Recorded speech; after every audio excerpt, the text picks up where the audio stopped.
What I'm doing here with these deer skins, I'm trying to put a hanger on the top. So on that end there, I'm sewing a couple of loops. So one loop there I've done, another loop just got to finish off there. Then I'm just putting these sticks through. So this lower one is holding the hide open at the shoulders, and this upper one will be the one it actually hangs off.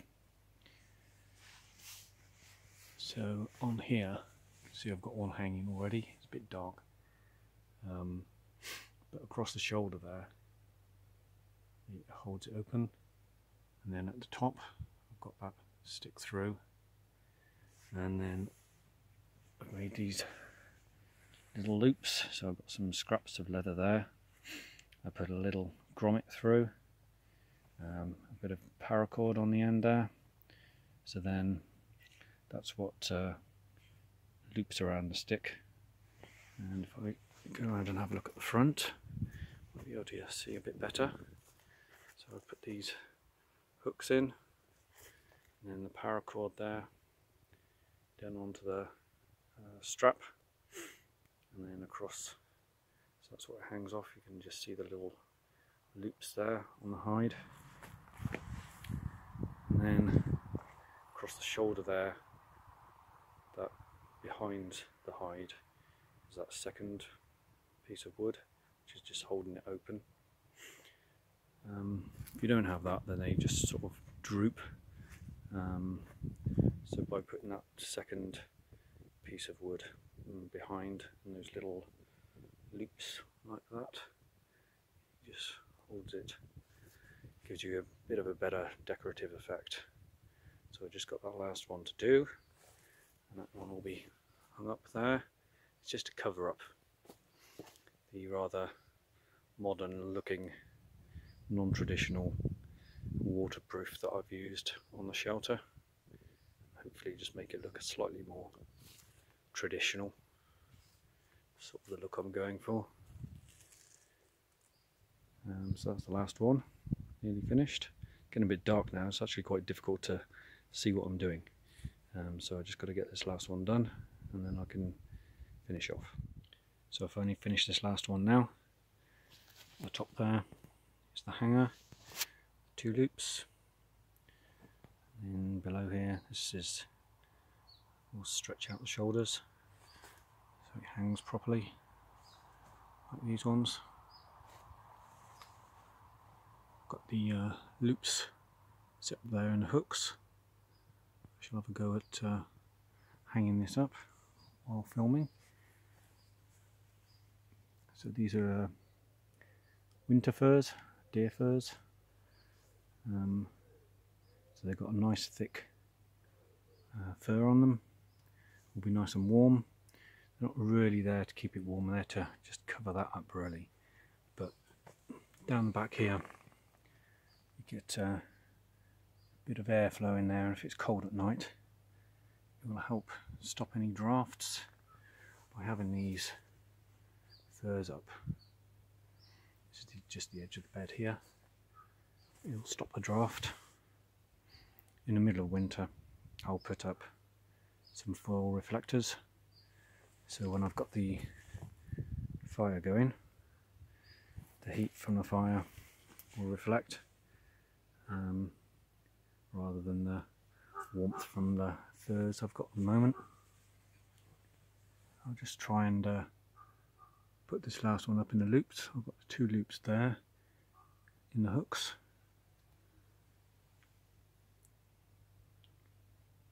So put that end in there, put that end on there,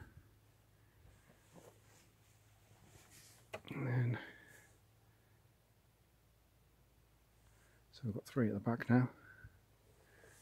That one at the head of the bed.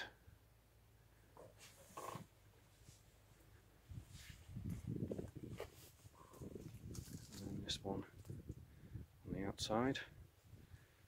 My 3 sheepskins I'll be sleeping on. So that's nearly set up now. So just get the rest of my bedding out. and see how I go. Before I put all my bedding out, I'll just go through the construction a bit, because I didn't have a chance to do all that much video while I was building it, because the weather is awful for about the last 2-3 weeks. It's been raining.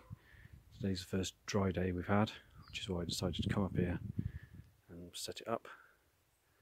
So originally I found this Y in this tree, so I thought that would be a good spot to put the ridge pole across there.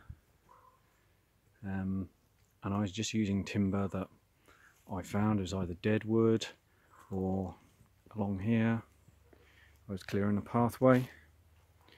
So where there are branches sticking out a bit, along here for example, you'll see that I've cut a few down there because they were all across the pathway, and those were the pieces of wood that I was using. Unfortunately they weren't really ideal,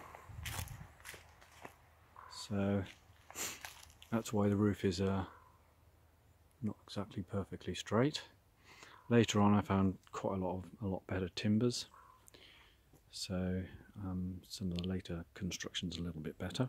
It took me probably 3-4 days worth of work to put it together.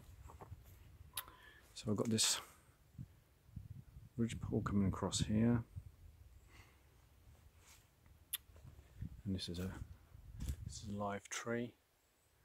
So on this end I've just used paracord. I've not drilled or put any pegs or anything into any of the live wood. So I've got paracord there, holding these bits together. I've got these lights. Hopefully I'll get those on later and show you the effect of the lights. And then I use this waterproofing fabric that's actually like a liner you put underneath tiles when you're building a house, just because I happen to have it left from a previous project. I think I mentioned before I had it over from when I was building my pigsty, so it's completely waterproof. I just use that rather than a tarp. So this is not, you know, all traditional materials. All the timber was from within probably 50 yards of this spot, but I brought this waterproofing material when I did the bed.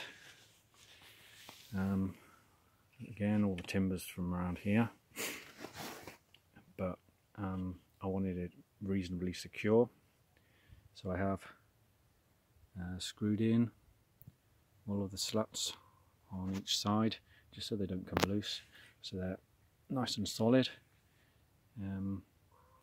so they won't slide around when I'm asleep, and when I turn over in the middle of the night I won't find myself on the floor, because it is about, I don't know, 6 inches off the ground. There's a gap under there.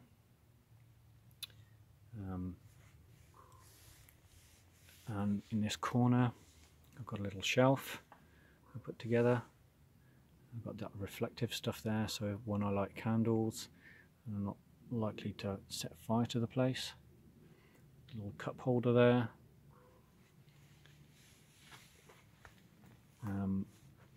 So on the roof it goes straight across, like almost a flat roof section at the front here, and then at the back it slopes down at a diagonal.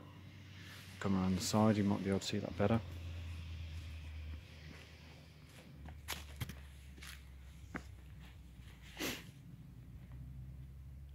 So on the side there, so it's flat across the top, and then at the back here it slopes down. I'll be covering up the rest of it with more vegetation just so it doesn't stand out so much. But at the moment I've just got a few odd bits of branches covering up the back. So this is the framework at the back. It's held together with zip ties. Again, not totally traditional. I have used modern materials, but I'm not exactly the greatest craftsman, so hopefully that will hold up. I have been in here when it's raining and you don't get wet inside. It is waterproof, even though the roof line's not exactly brilliant.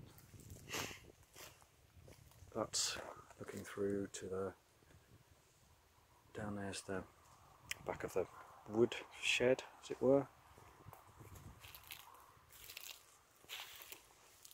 So it's a decent size, and there's plenty of room in there to sleep for one person. I don't think you'd want to try and get two people in there, but I think it was 9 foot long in total, so from end to end. And then, so your feet will probably be down there. So what I've done in this final section here, this actually lifts out, it's held together, so I can lift this up and take it out all together. So that section comes out, and that means either I can have access into there to store stuff, or if I'm sat at my little shelf, I can put my feet down there, I can sit down there nice and comfortable, and I'm completely sheltered from the elements, and I could put a little stove on there and cook and be nice and comfortable. So that's really why I put that little section there, so I can stick my feet down there and sit fully inside the shelter. Most of the time I just sit on the edge, perfectly comfortable, especially with those sheepskins, it's lovely.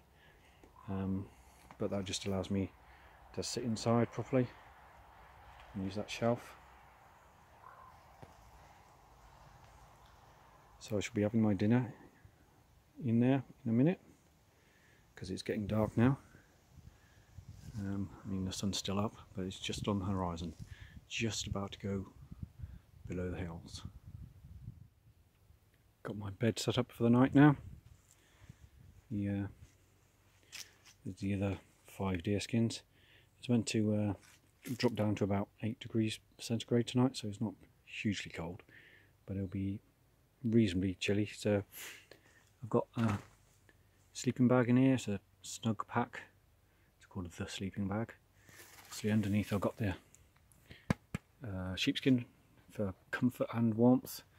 A little pillow there, and the old snug pack. And I put the 5 extra deerskin on top for extra warmth. They're just single loose hides at the moment. I'm not sewing them into a blanket because I don't want to commit to that until I'm sure what I want to do with these hides. I don't want to waste them. So they might well slip off me in the middle of the night, and to be honest, it's not so cold that I really need all these furs. I just wanted to try it out, but I think I should be plenty comfortable. I won't be going to bed till quite late tonight because there's meant to be the meteor shower later on. Hopefully, if the weather stays reasonably clear, I might get a decent view of the showers, meteors coming down. So I'll stay up until it's past dark and see if I can get a decent view of that, get some photos maybe. But that's where I shall be sleeping tonight. Got a bit of a fire going now. You can see it's reasonably close to the shelter, but it's not too close that it's in danger of setting anything on fire. Lit up the lanterns. I've got those little fairy lights. They're battery powered fairy lights. I don't know, they'll probably keep going all night if I leave them on. So all 7 lanterns lit. These ones here by this deerskin, I was a bit worried they might give off too much heat, but they're only little tea lights, those ones. So I shall keep an eye on them, make sure they don't damage the fur, but I think they should be okay at the moment. Inside, got a few in there as well, so it's quite light in here. Obviously I've got a light on the camera, but even without that it's quite light. Gives off some nice warmth from the Just a little bit from the lanterns and a little bit from the fire. A few of these are scented candles, so they smell nice as well. The sun's gone down, but it's not fully dark yet, so I'm not going to be seeing any meteors for a few hours yet, I don't think. It'll give me a chance to get everything ready for later on, get the camera out, get the tripod out, and hopefully you might get some shots of the Perseid Meteor shower. The morning after, I had a pretty good night's sleep. It was plenty warm enough in the sleeping bag under all that. Very comfortable. I thought the slats were going to be a bit uncomfortable there, but not bad at all. The lanterns worked well. It was nice and light. In my little shelf worked perfectly. Just had a cup of coffee, so I can cook on there. My feet down there. Sat on the end of the bed. Made myself a cup of coffee, breakfast. Around the back here, this is a ideal little spot for me to put all my junk out of the rain, out of the elements, but sort of hidden at the back of the shelter. So that worked well. The other lights I brought, I've got some of these cheapo solar powered, they're like garden lights, but they worked really well as well. I left them on all night. Unfortunately I do have to take them home to charge them up in the light, because all the trees here, you don't really get enough direct sunlight to charge them up, so I take them home and charge them up in the direct light at home. But as I say, they lasted all night. Don't give out a huge amount of light, but there's plenty to light up the camp when I blew out all the candles. The 7th lantern, in case you were wondering, I kept saying there was 7 and showing 6. I put one on the side here, hanging off the end, because this is the footpath that leads up to the camp. So I thought if I put one on the side of the shelter there, it'd show you the way, as it were, to the shelter. And the path carries on up there, deeper into the woods. But it all worked very well, so I'm quite happy with that. My next job is to set up my archery range. It's going to be down here. This is where I'm going to have the toilet eventually. A little spot here. That's my toilet roll holder. That's as far as I've got so far. This little spot here I'm going to clear out, and then I can have a little loo there. So this is the first post. Will be my 10-yard archery target. I've got to clear there down to where I've managed to park the car, which will be where I'll be shooting from. This will be about 10 yards. And then further up there, you can see a second post there. There's 20 yards. Further on, 30, 40. I can get out to 40 yards, maybe 50 along this path. As well be practicing a bit of archery once I get all that set up. So that's my job for today, and provided it doesn't start pouring with rain. I'm quite happy with the camp as it's set up now.